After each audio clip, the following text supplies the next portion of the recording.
नमस्कार। ग्लोबल हर्ष चैनल पर एक अलग हटकर मुद्दे पर आज फिर बात करेंगे। आप सब लोग जानते ही हैं कि हमारे देश में विदेश जाने का चार्म कितना है। अभी एक डोंकी नाम की फिल्म आई थी जिसमें आपने देखा होगा कि किस तरीके से लोग अपनी जान की बाजी लगाकर इल्लीगल तरीके से विदेश जा रहे हैं। विदेश जाने का अट्रैक्शन बहुत पुराना है, ये पैशन बहुत पुराना है और हमारे देश में खासतौर से पंजाब में तो इसका चलन इतना है कि बस पूछिए मत। मैं गया था अभी कुछ महीने पहले पंजाब, तो वहाँ मैंने देखा कि हर गली में सेंटर खुले हुए हैं आईलेट्स करने के साहब आपको कनाडा भिजवा देंगे, आपको ऑस्ट्रेलिया भिजवा देंगे, ऑस्ट्रिया भिजा देंगे, इतने सारे देशों के लिए। और वहाँ हमारे तो कई मित्र हैं बचपन के जिन्होंने ये काम शुरू कर दिया, एजेंट बन गए हैं लोगों को विदेश भेजने के। और पंजाब में मेरे ख्याल से कोई ऐसा घर होगा जहाँ से एक दो लोग विदेश में और ख़ासतौर से कनाडा में ना हो। मैं ये बात आपसे क्यों कह रहा हूँ?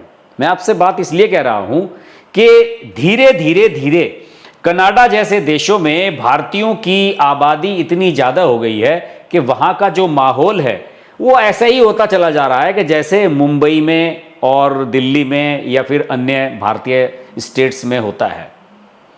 वहाँ पर गोलियाँ चलने लगी हैं, वहाँ पर रंगदारी वसूली की जाने लगी है, मर्डर होने लगे हैं और सभी तरह के क्राइम होने लगे हैं। कई लोग तो शादी ब्याह को लेकर मैं देखता हूँ कि बहुत सारे अजीबोगरीब घटनाएं हो रही हैं कि यहाँ से लड़का लड़की की शादी हुई, उनमें से दो लड़का या लड़की में से एक कनाडा की नागरिकता ले चुका है, दूसरा उसे किसी को यहाँ से शादी करके लेके गया, वहाँ जाकर उसको नागरिकता दिलवा दी, उसके बाद तलाक दे दिया। पैसे का पूरा खेल चल रहा है और इसके अब दुष्परिणाम सामने आने लगे हैं। और कॉमन मैन ही नहीं, हमारे और आपके जैसे मिडिल क्लास लोग ही नहीं, बड़ी बड़ी सेलिब्रिटीज को भी इसका खामियाजा भुगतना पड़ा है। अभी 4 जुलाई को ही इसी साल कपिल शर्मा ने, जो कपिल शर्मा हैं जाने माने कॉमेडियन हैं, उनका शो आप जानते ही हैं कि कितना मशहूर है, उन्होंने एक अपना रेस्टोरेंट खोला कनाडा में और इस रेस्टोरेंट का नाम रखा उन्होंने कैप्स कैफे।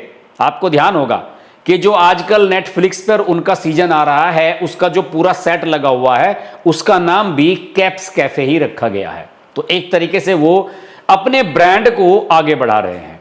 और वहां पर सरे नाम का एक इलाका है, वहां की एक कमर्शियल बिल्डिंग है, वहां पर उन्होंने अपना ये कैफे खोला। और जो मेरे पास आंकड़े हैं उसके हिसाब से इन्होंने इसमें 4 लाख से लेकर लगभग 8.5 लाख डॉलर तक का इसमें इन्होंने निवेश किया गया और इसे 1500 से लेकर 2500 स्क्वायर फीट की जो एरिया है उसमें इसको बनाया गया है और बड़ा शानदार बनाया गया है। जो मैंने इसकी डिटेल्स निकालने की कोशिश की तो उसमें यह भी पता लगता है कि ये कनाडा का जो ब्रिटिश कोलंबिया स्टेट है वहाँ का सरे शहर है, वहाँ पर उन्होंने ये इंटरनेशनल लेवल का अपना कैप्स कैफे खोला है।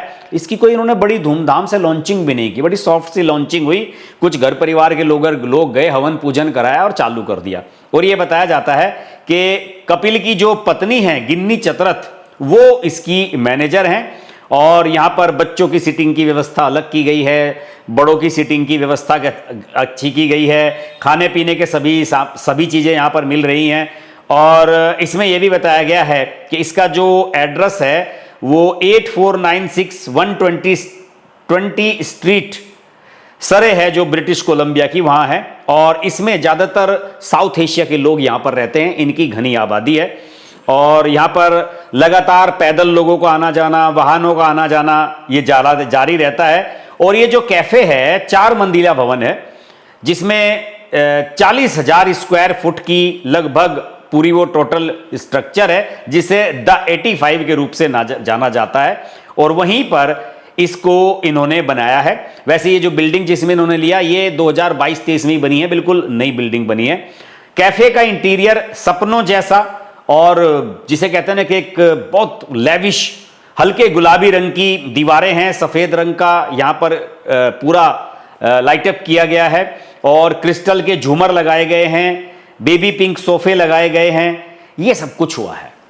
तो कपिल शर्मा ने तो खोला था इस हिसाब से कि थोड़ा पैसा कमाई हो जाएगी, कब तक कॉमेडी करते रहेंगे, कुछ ना कुछ बिजनेस करने की सभी सोचते हैं। आप सब जानते हैं कि विराट कोहली का भी रेस्टोरेंट है, वीरेंद्र सहवाग ने भी रेस्टोरेंट खोला हुआ है अपना, दिल्ली में है, बम्बई में है, गुड़गांव में है, सब जगह खोले हुए हैं। तो सभी लोग इसमें निवेश करते हैं और आज की तारीख में लोगों में घर से बाहर जाकर खाने पीने की जो प्रवृत्ति बढ़ी है, उसका लाभ रेस्टोरेंट, होटल चेन्स, इनके जो कारोबार को है बहुत ज़्यादा हो रहा है।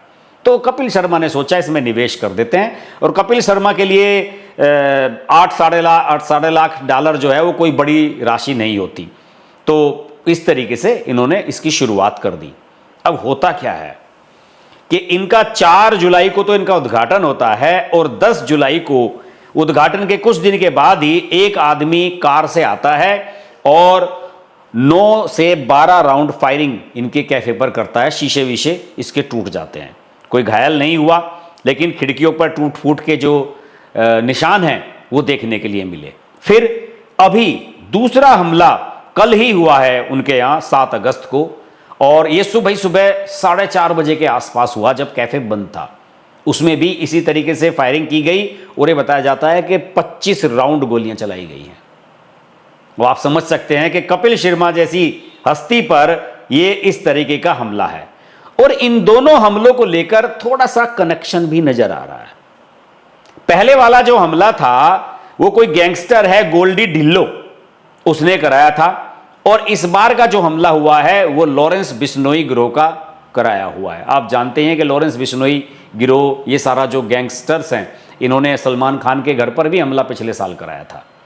ये इनकी प्रवृत्ति है कि ये पैसा वसूली करते हैं, उगाही वसूली की जाती है। जब इन्हें लगता है कि किसी के पास बहुत ज़्यादा पैसा आ रहा है तो वो बताते हैं कि भैया तो इतना पैसा दो वरना तुम्हारी जान से जाओगे। कपिल शर्मा के पास ये बताया जाता है कि बार बार लॉरेंस बिश्नोई गिरोह की तरफ से बार बार रंगदारी की, उगाही की मैसेजेस आ रहे थे, और कपिल शर्मा उन्हें एंटरटेन नहीं कर रहे थे, इसलिए उन पर यह हमला हुआ। लेकिन जो पहले वाला हमला हुआ उसे जानकर, उसका रीजन जानकर तो मैं अचंभित रह गया। जो पहले वाला हमला हुआ, उस पहले हमले में यह बताया जाता है कि कोई खालिस्तानी आतंकी है हरजीत सिंह लड्डी, उसने उसकी जिम्मेदारी ली थी सोशल मीडिया पर एक पोस्ट लिखकर, और उनका जो रीजन था वो पूरी तरीके से धार्मिक था। उनका यह कहना था कि कपिल शर्मा के शो में जो निहंग सिख होते हैं, उनकी एक ड्रेस होती है खासतौर से निहंग सिखों की, आपने देखी होगी, अलग सी हरी सी पीली सी और नीली सी उनका एक पूरा ऊपर से परिधान होता है, पगड़ी होती है। तो उसमें बताया गया था कि उनकी इस पोशाक को पहनकर उनके एक एपिसोड में, कपिल शर्मा के शो में, कुछ आपत्तिजनक हरकतें की गई थी। कुछ ऐसी टिप्पणियां उन कपड़ों को पहन करके कुछ कलाकारों ने उनके कार्यक्रम में की थी, जिससे उनकी धार्मिक भावनाएं आहत हुई थी। और यह बताया जाता है कि लाड्डी ने अपनी जो पोस्ट लिखी, उस पोस्ट में यह लिखा था कि हमने इस बारे में कपिल शर्मा से संपर्क करने की कोशिश की कि भाई अपनी गलती मान लो, भूल मान लो, और इसके लिए सार्वजनिक रूप से आप माफी मांग लो। लेकिन उन्होंने हमारा कोई कॉन्टैक्ट हमारा नहीं लिया। हमने कुछ कॉल्स भी उनके पास की, उनके स्टाफ के पास की, लेकिन कपिल शर्मा ने उन्हें एंटरटेन नहीं किया, और इस तरीके से वो कपिल शर्मा पर पहला हमला हुआ था। तो आप समझ सकते हैं कि 4 जुलाई को उद्घाटन होता है, 10 जुलाई को खालिस्तानी सपोर्टर्स हमला करते हैं, और फिर 7 अगस्त को उनके ऊपर लॉरेंस बिश्नोई का ग्रुप हमला करता है उगाही के लिए। तो आप समझ सकते हैं कि कपिल शर्मा जैसे लोग कितने थ्रेट में हैं। और ये हुआ कहां है? कनाडा में हो रहा है, मुंबई में नहीं हुआ है। मुंबई में इतने साल से कपिल शर्मा रह रहे हैं, कपिल शर्मा पर कोई हमला नहीं हुआ, कोई चेतावनी किसी ने नहीं दी, पैसा तो पहले से ही कमा रहा है कपिल शर्मा। तो ये सब जो चीजें, और जो बिश्नोई गैंग ने हमला किया था सलमान खान पर, उसके पीछे भी पैसे की वसूली नहीं, वो काले हिरण वाला मामला जो सलमान खान ने मारे थे राजस्थान में, वो उससे जुड़ा हुआ था। तो मेरे कहने का मतलब यह है कि हम अपने देश को छोड़ करके कनाडा क्यों जा रहे हैं? कपिल शर्मा से भी सवाल है, और साथ ही साथ उन लोगों से भी सवाल है, खासतौर से पंजाब के जो हमारे सिख भाई हैं। मैं तो बचपन से सिखों के साथ खेल के कूद के बड़ा हुआ हूं, मेरे तो आज भी दोस्त सिख हैं बहुत सारे। वो उन सब से मैं ये पूछना चाहता हूं कि आखिरकार आप कनाडा बच्चों को क्यों भेज रहे हैं? यहां क्या बुराई है? रेस्टोरेंट यहां क्यों नहीं खोलते हो? बच्चों को अच्छी एजुकेशन, अगर आपके बच्चों के पास अच्छी एजुकेशन तो उन्हें जॉब यहां भी मिल सकती है। वहां जाकर इतना जोखिम में डालकर, और जो बच्चे वहां जाते हैं वो फिर लौट करके नहीं आते, वो वहीं के हो जाते हैं। तो सवाल ये खड़ा होता है, फिर हम अपने बच्चों को वहां भेज क्या रहे हैं?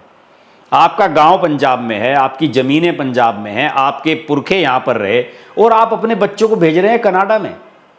हो सकता है कि उनके लिए वहां लाइफ बढ़िया हो, स्मूथ हो सकता है कि वहां 1 लाख रुपए सैलरी मिल रही हो, 50,000 रुपए सैलरी तो भारत में भी आसानी से मिल जाएगी।